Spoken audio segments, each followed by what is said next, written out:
Thank you very much, Mr. Chair.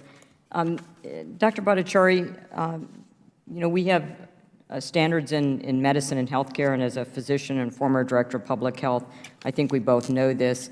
And are you aware of judges being considered as experts for peer review of medical journals and scientific literature? And would you like to comment, which you did not get to do at your last question? Yeah, I think the problem is that the previous member cherry-picked from cases where the judges disagreed with my opinion. Many cases I've participated in, the judges agreed with my opinion. My general impression about judges is not particularly positive. I don't think they're particularly well trained to decide on these kinds of matters. The scientific opinion on many of these matters are quite in dispute. So, yeah, I don't think that they're qualified generally. Thank you. And I agree with the chair when he said that, misinformation and misinformation on social media is an extraordinarily complex problem.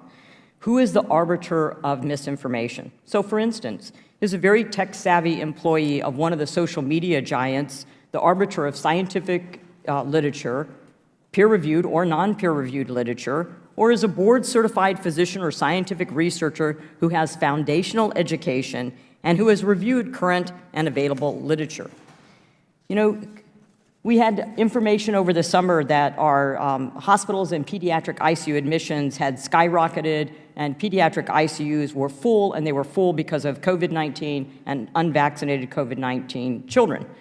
But when members of the Doctors Caucus, the GOP Doctors Caucus, queried their hospitals, we found out that, in fact, pediatric ICUs were full, but a half to two-thirds of those patients were RSV patients, respiratory syncytial virus.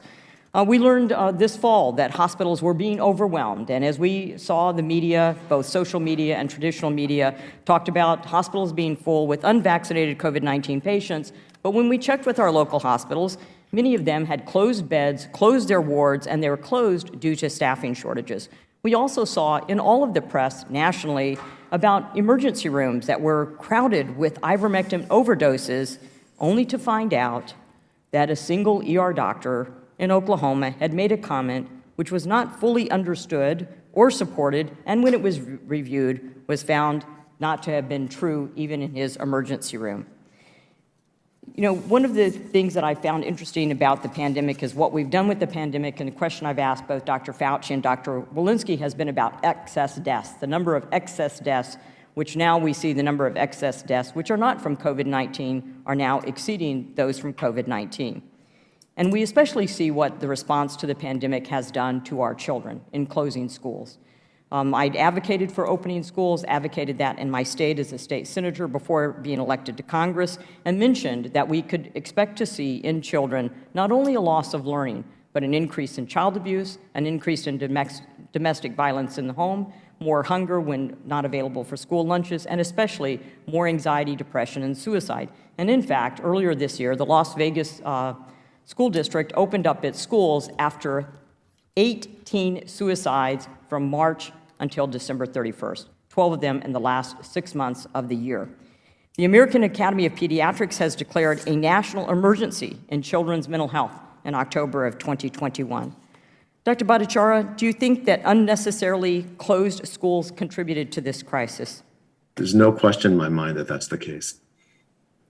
I would tend to agree with that, and we had a talk on suicide just yesterday with two experts. What about the mask mandates, even when children are playing outside? And let's recall that one of the truthful things the Chinese Communist Party revealed to us was that there was no transmission outdoors early on in the pandemic. There's no evidence, high-quality evidence from randomized trials that masking children does anything whatsoever to stop the spread. In Sweden last year, they had full in-person school with no masks, no mandate, no social distancing, just regular school for children age 1 to age 15, and with no child deaths in that group, and the teachers at lower risk of COVID than the community at large. Teachers were not at risk because children are very inefficient spreaders of the disease. We knew this, and yet nevertheless, many places closed schools. Thank you so much, and I thank you for being willing to testify here today in somewhat an adversarial environment. That's the thing that's been most demoralizing about this pandemic, is that we as physicians, we as colleagues, we as scientists should be able to have a discussion and a debate and not be deplatformed, canceled, or censored. Thank you. I yield back my time.